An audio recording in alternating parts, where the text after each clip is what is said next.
아이들이 보는 정말 좋은 책이라는 작은 책이 있는데, 그 책은 초등학생 아이들이 세상에서 가장 까다로운 질문을 하고 거기에 대한 대책을 그 토의에서 나누는 그런 책이었습니다. 여기에 나오는 질문들은 대략 이런 것입니다. 아이들답지 않게 지구온난화 문제를 어떻게 해결할까, 이런 문제도 있습니다. 또 혹은 홀초인 아빠의 금연 노력을 어떻게 도울 수 있을까라고 하는데, 가장 많은 대책을 나열해 놓은 그 항목이 이런 질문이었습니다.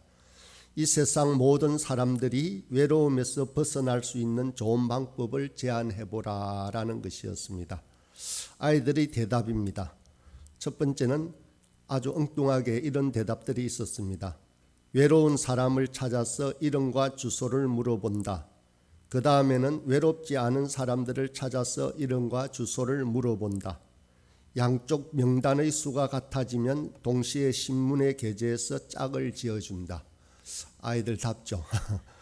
또 이런 음식을 마련하면 된다. 어떻게 지내니? 오늘 하루는 어땠어? 라고 물어보게 하는 음식을 만든다. 참 기발한 대답들입니다.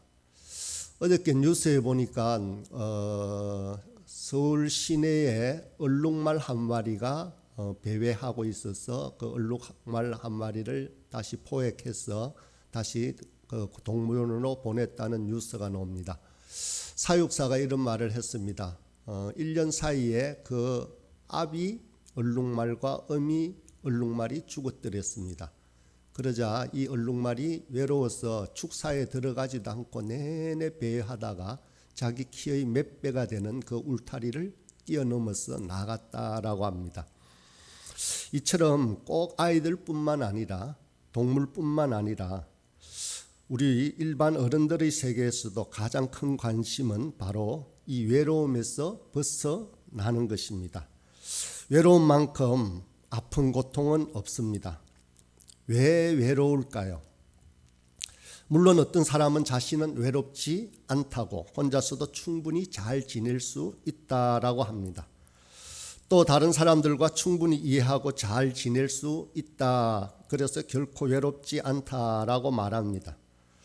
그런데 혼자 살아간다는 것은 결코 좋은 일은 아닙니다. 인간이 사회적 동물이라는 말을 사용하지 않더라도 혼자서 지내는 것은 하나님께서 원하시는 뜻이 결코 아니라는 것입니다.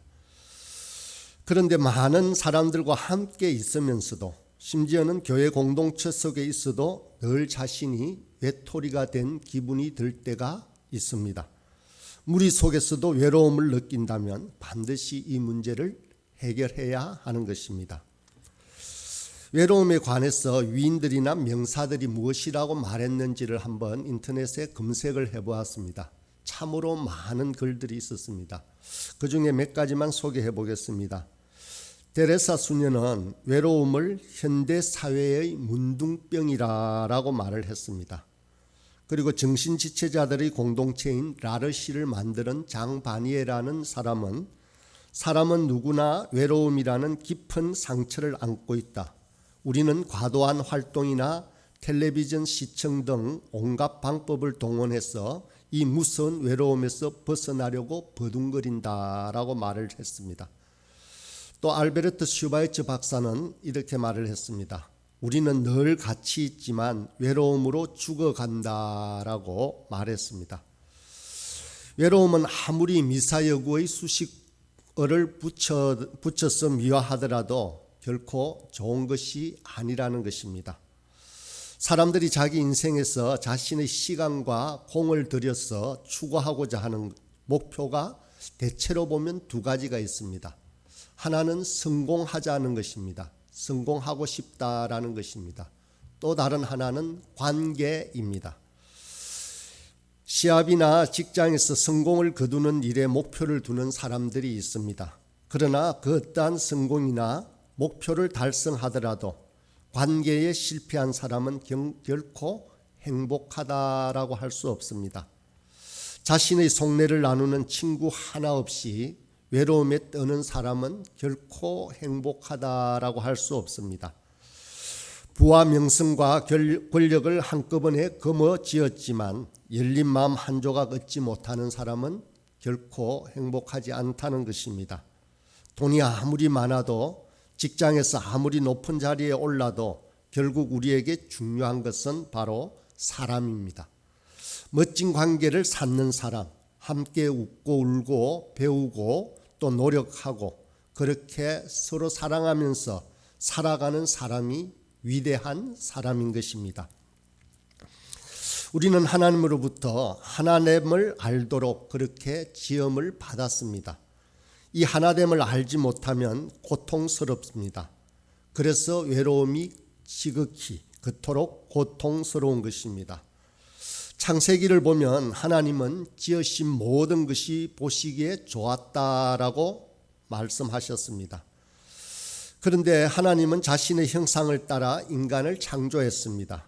그리고 자신을 꼭 닮은 이 남자를 보고, 이 아담을 보고 좋지 않다라고 말씀하셨습니다. 왜 그랬을까요? 아담이 타락하기 이전이었습니다. 죄악도 불순종도 아직 나타나지 않은 때인데도 하나님 보시기에 좋지 않은 것이 있었다는 것입니다. 바로 하나님은 홀로 있는 인간 아담을 보고 좋지 않다라고 말씀하셨습니다. 바로 외로움입니다. 아직 그 어떤 죄도 범하지 않은 아담이었지만 하나님 보시기에 외로운 상태는 하나님 보시기에 좋지 않았다라는 것입니다. 그래서 하나님은 이 외로움의 상태를 해결하십니다. 그것은 바로 함께하는 동력자를 붙이는 것이었습니다. 가족입니다. 공동체입니다. 하나님의 계획이 무엇인지, 우주와 사람을 창조하신 목적이 무엇인지를 분명하게 보여주는 그것 하나는 바로 이 가족, 교회, 공동체이라는 것입니다. 공동체는 단순히 외로움을 달래기 위한 수단이 아니라 어쩌면 우리가 존재하는 이유인지도 모릅니다. 달라스 윌라드 목사는 이렇게 말씀했습니다. 인간에 대한 하나님의 목표는 서로 사랑하는 사람들로 이루어진 열린 공동체를 만드는 것이다. 저는 이 말을 읽으면서 저와 여러분을 향한 하나님의 목표도 마찬가지일 것이다 라는 확신이 들었습니다. 서로 사랑하는 저와 여러분이 그 사랑을 나눌 부활 소망교회를 만드는 것이 우리를 향한 하나님의 계획이자 목표라는 것을 깊이 묵상하게 되었습니다. 하나님은 창조 이전부터 성부, 성자, 성령의 공동체로 계셨습니다. 삼위일체의 교리는 아주 심오합니다. 여러 가지 비유로 삼위일체를 깔끔하게 정리하고 설명하려고 해보지만 완전히 이해하지는 못합니다. 그래서 삼위일체의 교리는 참으로 난해합니다. 그러나 삼위일체가 우리에게 가르쳐주는 분명한 개념은 하나님이 영원에서 영원까지 성부, 성자, 성령의 공동체를 경험하고 계신다. 그렇게 존재하신다는 것을 우리에게 가르쳐주고 계십니다. 삼위일체는 어쩌면 아버지와 아들과 성령이 영원토록 춤을 추는 아름다운 춤인지도 모릅니다. 다르게 표현하면 아버지와 아들과 성령이 서로 상대방 안에 거하는 것입니다. 예수님은 아버지는 내 안에 있고 나는 아버지 안에 있느니라고 말씀하셨습니다. 성령님도 아버지와 아들을 품고 또 자신은 내어주신다라고 말씀했습니다. 하나님만이 아니라 사람이 할 수 있는 가장 고상한 일도 바로 이 공동체, 교회를 건설하는 것입니다. 교회를 세우는 일, 바른 인간관계를 만드는 일이 인간의 내면에 자리 잡은 가장 소중한 욕구라는 것입니다. 하나님은 외롭거나 심심해서 인간을 창조하신 것이 아닙니다. 혹 어떤 일을 시키기 위해서 뭔가 아쉬워서 창조하신 것도 결코 아닙니다. 하나님은 함께 하심의 기쁨을 나누고 싶어 하십니다. 즉 교회 공동체를 지극히 사랑하셔서 그것을 함께 나눌 대상으로 우리 인간을 창조하신 것입니다. 하나님은 함께 춤을 추는 성부와 성자와 성령이 함께 춤을 추는 그 자리에 저와 여러분을 초대하신 것입니다. 하나님은 자기 형상을 따라 우리 사람을 만드셨습니다. 형상이라고 하는데 사람들은 구체적으로 이 형상이 무엇인지에 대해서 오랫동안 고민해 왔습니다. 그것은 하나님처럼 관계를 맺는 능력이 진정한 하나님 형상의 본질이다라는 것입니다. 그래서 하나님은 제자들이 또 교회가 또 구속받은 저와 여러분이 하나 되기를 간절히 원하십니다. 가장 놀라운 사실은 하나님께서 우리를 하나님의 삼위일체로 초대하셨다는 사실입니다. 오늘 본문으로 읽은 그 말씀 속에 그렇게 되어 있습니다. 다시 한번 읽어보겠습니다. 요한복음 17장 21절입니다. 아버지여, 아버지께서 내 안에 내가 아버지 안에 있는 것 같이 그들도 다 하나가 되어 우리 안에 있게 하사 세상으로 아버지께서 나를 보내신 것을 믿게 하옵소서. 우리는 하나님의 이런 사랑의 친구로 초대를 받았습니다. 또 예수님은 다른 곳에서 이렇게도 초대하셨습니다. 마태복음 18장 27절에 두세 사람이 내 이름으로 모인 곳에는 나도 그들 중에 있느니라. 우리는 예수님과 함께 있습니다. 예수님의 이름으로 모인 저와 여러분과 예수님은 함께 하시겠다고 약속하십니다. 예수님의 이름으로 모인 것은 꼭 교회 예배당이라는 장소에 국한되지 않습니다. 그 어떤 곳이든 예수님처럼 섬김과 순종, 기쁨으로 다른 사람과 관계를 맺어 공동체를 이루는 곳은 그 어느 곳이든 우리와 함께 계시겠다고 약속하십니다. 두세 사람은 바로 지극히 아끼고 사랑하는 사람들입니다. 그리고 두세 사람이 모여 용기를 내고 기쁨을 누리게 서로가 돕는 것입니다. 서로 사랑하는 교회 공동체는 삼위일체 하나님의 형상이 담겨 있습니다. 진정한 공동체를 통해 생명의 근원이 되시는 분이 우리와 친구가 되시니 아주 그것은 당연한 일입니다. 혼자 있을 때는 외로움을 느낍니다. 하지만 교회 공동체 안에 있으면 마음의 충만을 느끼게 됩니다. 어제 설립 예배를 통해서 저는 참으로 많은 사람이 모였지만 꼭 그 사람들이 아니라 우리 사랑하는 우리의 식구들이 참으로 충만해지겠다라는 그런 은혜를 누렸습니다. 그런데 우리가 교회 안에 있어도 외로울 수 있습니다. 사랑 안에 하나가 되지 못한다면 그렇게 된다는 것입니다. 요즘에도 여전히 많은 사람이 자살로 그렇게 세상을 떠났습니다. 지난주에는 제가 아이들이 클 때 좋아했던 금정고무신이라고 하는 만화를 지었던 그 만화가가 자살을 했다라고 했습니다. 자살로 비참하게 인생을 마감하는 사람들이 가장 갈망했던 것이 무엇일까 생각해 보았습니다. 그것은 바로 사랑을 나눌 정말 진정 주고받을 그런 공동체였습니다. 마음이 닫혀 있을 때는 영혼이 텅 빈 상태로 남습니다.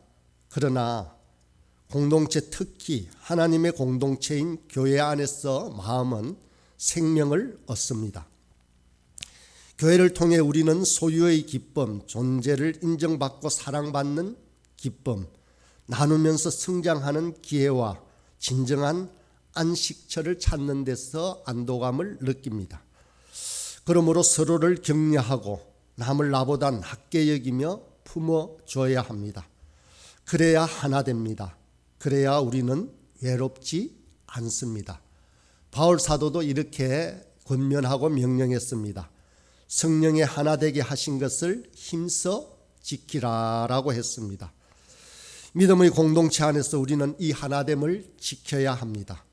이것이 우리가 살아가는 존재의 이유인 것입니다. 저와 여러분의 평생에 해야 할 일입니다. 그 무엇보다도 중요한 일입니다. 일에 매여서 우리가 구속받는 것은 아닙니다.